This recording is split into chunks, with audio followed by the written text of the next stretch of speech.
12वीं के बाद क्या? ये सवाल ना लाखों स्टूडेंट्स और उनके पेरेंट्स की नींद उड़ा देता है। ऐसा लगता है कि पूरा का पूरा फ्यूचर बस एक ही एग्जाम पर आकर टिक गया है। पर क्या सच में ऐसा है? चलिए आज इसी कोड को क्रैक करते हैं और देखते हैं कि आगे का रास्ता असल में दिखता कैसा है। और ये सवाल लाखों स्टूडेंट्स के दिमाग में बस यही घूमता रहता है। क्या जेईई ही है सक्सेस का इकलौता रास्ता? प्रेशर बहुत ज्यादा है, बहुत ही ज्यादा। तो आज हम यही देखने वाले हैं कि इस एक दरवाजे के अलावा और कौन कौन से रास्ते हैं जो खुले हुए हैं। और देखिए, ऐसा लगना बहुत नेचुरल है कि सब कुछ बस एक ही एग्जाम पर टिका है, लेकिन सच तो ये है कि मौकों का, अपॉर्चुनिटीज का एक पूरा यूनिवर्स है जो बस इस इंतजार में है कि कोई उसे आकर खोजे। तो ठीक है, उस यूनिवर्स को एक्सप्लोर करने से पहले चलिए पहले उस चैलेंज को समझते हैं जिसे बहुत से लोग इंजीनियरिंग का फाइनल बॉस मानते हैं, यानी जेईई एग्जाम। देखिए, ये सिर्फ एक एग्जाम नहीं है, ये देश के सबसे टॉप इंजीनियरिंग कॉलेजों में एंट्री का गोल्डन टिकट है। लाखों स्टूडेंट्स बस इसी एक मौके के लिए लड़ते हैं और यही वजह है कि प्रेशर इतना ज्यादा होता है। पर सवाल वही है, क्या ये इकलौता टिकट है? तो इसका जवाब है बिल्कुल नहीं। अब टाइम है इस मेन रास्ते से थोड़ा हटकर उन अपॉर्चुनिटीज को अनलॉक करने का जिनके बारे में ज्यादातर लोग बात ही नहीं करते। जरा इस नंबर को देखिए, 99,000 से भी ज्यादा। ये क्या है? ये वो इंजीनियरिंग सीट्स हैं जिनके लिए जेईई की जरूरत ही नहीं है। है ना चौंकाने वाली बात? ये सच में एक गेम चेंजर है। तो सवाल उठता है कि ये 99,000 से ज्यादा सीट्स आखिर हैं कहां?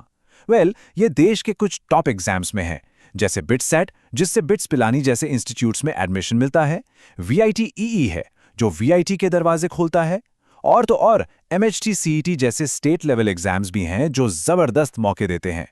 और इसी बात पर वेदांतु जेईई के हर्ष प्रियम की ये बात एकदम फिट बैठती है।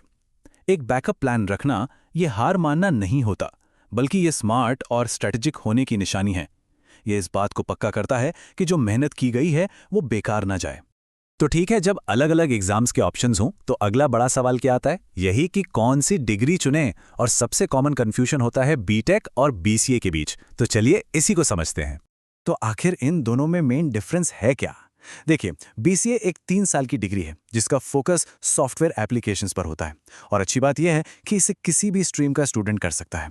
वहीं दूसरी तरफ बीटेक ये 4 साल की एक प्रॉपर इंजीनियरिंग डिग्री है जो कोर कॉन्सेप्ट्स पर ज्यादा ध्यान देती है, और हाँ, इसके लिए पीसीएम होना जरूरी है। अब आते हैं मुद्दे की बात पर, पैसा। जैसा कि यहां दिख रहा है, सॉफ्टवेयर डेवलपर या डेटा साइंटिस्ट जैसे रोल्स के लिए स्टार्टिंग सैलरी लगभग बराबर ही है, चाहे बीसीए किया हो या बीटेक। और सबसे मजेदार बात यह है कि साइबर सिक्योरिटी मैनेजर जैसे टॉप पोजीशंस तक दोनों ही रास्तों से पहुंचा जा सकता है, और वहां सैलरी तो काफी शानदार होती है। मतलब क्या हुआ? मतलब ये कि डिग्री से ज्यादा स्किल्स मैटर करती हैं। अच्छा, इंजीनियरिंग और कंप्यूटर एप्लीकेशन से हटकर भी कुछ ऐसे रास्ते हैं जो छिपे हुए हैं। ये रास्ते न सिर्फ प्रेस्टीजियस हैं, बल्कि अविश्वसनीय रूप से फायदेमंद भी हैं। चलिए कुछ ऐसे ही हिडन जेम्स को एक्सप्लोर किया जाए। सोचिए जरा, कैसा हो अगर इंडिया का कोई टॉप टियर साइंस इंस्टीट्यूट पढ़ने के लिए पैसे दे। सुनने में अजीब लगता है ना, पर यह कोई सपना नहीं है, यह हकीकत है। आईएसआई और एनआईएसआर जैसे इंस्टीट्यूट्स ये सिर्फ वर्ल्ड क्लास एजुकेशन ही नहीं देते, बल्कि ट्यूशन फीस भी जीरो है, और ऊपर से हर महीने स्टाइपेंड भी मिलता है।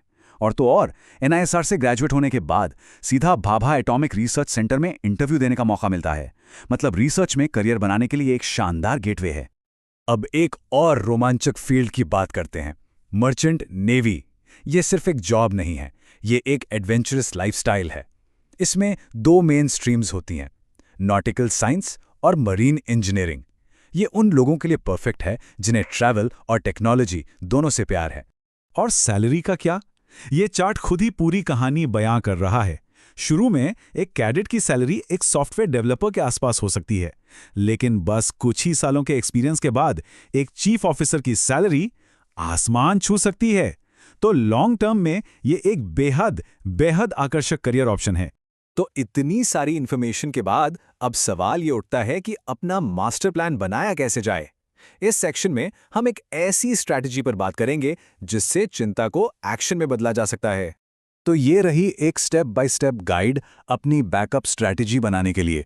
स्टेप 1, बिट्स और विड जैसे ऑप्शंस के लिए अप्लाई करें। स्टेप 2, ISIS जैसे साइंस इंस्टीट्यूट्स को रडार पे रखें। स्टेप 3, एप्लीकेशन डेडलाइंस का एक कैलेंडर बना लें।